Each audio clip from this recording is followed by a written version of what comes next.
War. War never changes. And neither does Pokemon.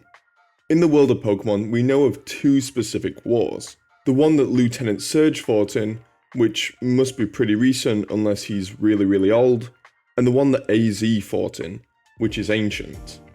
But we don't know anything about how Pokemon warfare would work. Is it just battles, or is it full-blown war? How would it look in the real world? That's what I want to find out in this video. The first factor that I would want to talk about in this is Kurt, and how he, the old man with a bad back, would control the government. Sounds a lot like the real government, am I right? Why? Well, I'll let you into a little secret, something known as the military-industrial complex. Without getting all we live in a society and the government is corrupt, the military-industrial complex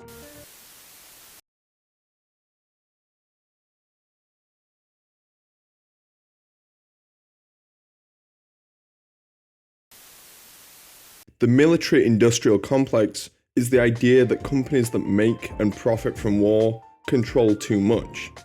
It's in the interest of these companies that war and suffering continue, and Kurt is no different. Think about it. Kurt makes the most important item in the Pokemon world, barring maybe potions, revives, and full restores and stuff like that. Pokemon, as I'll get to later, are weapons of mass destruction, and he creates the thing that controls them. If you have Kurt on your side, you have Pokemon on your side.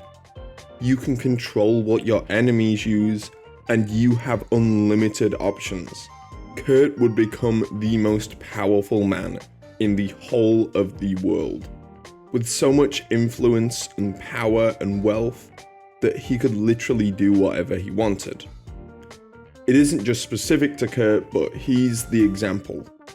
To add to that, Johto would become similar to the Middle East. In the Middle East, there is an abundance of oil, which is essentially the Pokeballs of real life. It's what we need for jets, cars, and tanks. And in the Pokemon world, these are Pokeballs. Johto is one of the only places in the Pokemon world where we know that apricorns grow. And as a result, owning this specific area of land would be so important. It would give its owner control over the supply of Pokeballs to the entire world.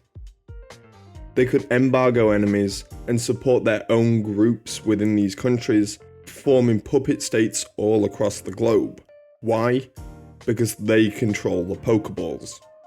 A lot of people speculate that the war that Lieutenant Surge fought in was with Johto.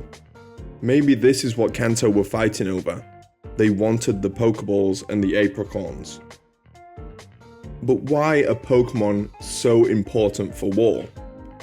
Well, simply put, the weakest Pokemon could probably take a human. Take a move like Tackle, which doesn't feel that strong. However, if you consider that it has the same power as Acid, really fast punches, or being hit with a stone very quickly, it starts to become a lot more threatening. In terms of which Pokemon would be good for war, there's a certain type of Pokemon who are super soldiers, essentially better than humans in every way. Machamp is the obvious one of these. He literally has 2 extra arms, so can hold 2 extra weapons. He's also way stronger, probably more durable, and is even smaller. It's a weird side note, but Machamp is smaller than people who are famous for being small, like Tom Cruise. Having all this power in such a small, compact package really makes you think that Machamp would annihilate anyone on a battlefield. But why would you use Machamp? Why limit yourselves to just the humans that are better?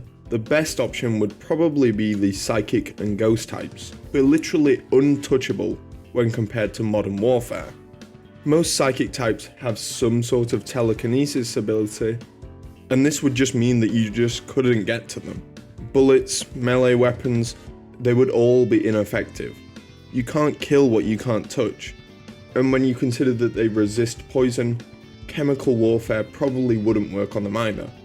Ghost types are really similar in that we probably can't touch them if they don't want us to. Because of this, I'd only have fighting types as a backup, and psychic and ghost types would make up the main part of the army. There are also Pokemon that are essentially already military weapons, like Bombardier, Dragapult, and Blastoise. Bombardier could easily be armed with explosives, Dragapult is literally a fighter jet, and Blastoise is essentially a walking warship. Dragapult and Blastoise in particular would probably be massive improvements from what we have in real life, as they're so much smaller and more compact. A military ship needs hundreds of people to operate. Blastoise just needs the one. As opposed to using Pokemon as soldiers, we could also use them as weapons. The most obvious example of this would be Voltorb and Electrode. I would reckon these two would be the most used Pokemon in the world. They're essentially self-propelling grenades that are extremely quick. They're similar to those explosive dogs, but they are so much faster, so much smaller, and so much more useful. They have the added benefit of being able to create their own electricity, meaning that they would also be a useful power source. If any Pokemon was useful in real life and war scenarios, it would be these two.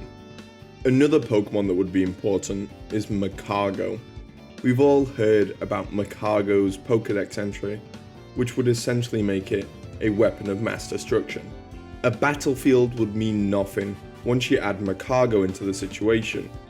These Pokemon would become so valuable, they can end anything. We'd probably see hoarding of them, similar to nuclear bombs during the Cold War. Magcargo has that kind of ability to just end everything. On the topic of environmental warfare, any Pokemon that has the ability to set a weather condition would also be valuable. Control over the conditions of the world would be so important for resource management, as well as the ability to change the battlefield to suit your needs. If your opponent is relying on darkness and strength, set up sun. If you need stealth, set up sand or snow as cover. On the topic of things that break the Geneva Conventions, we have Houndoom. Its fires literally cause pain for eternity. Do you know how important this would be for torture? The psychological effects that you could inflict on your opponent if they knew that you had a hellhound that could damage you so bad you would never recover from it. This also applies to every single poison type. You would not want to get captured in the world of Pokemon if these are your torturers. These have been just a few of my first thoughts on the topic of war in Pokemon. What other Pokemon would you consider to be very useful in combat? If you've enjoyed this video, please consider liking or subscribing. As a small channel, every interaction means a lot. Thank you.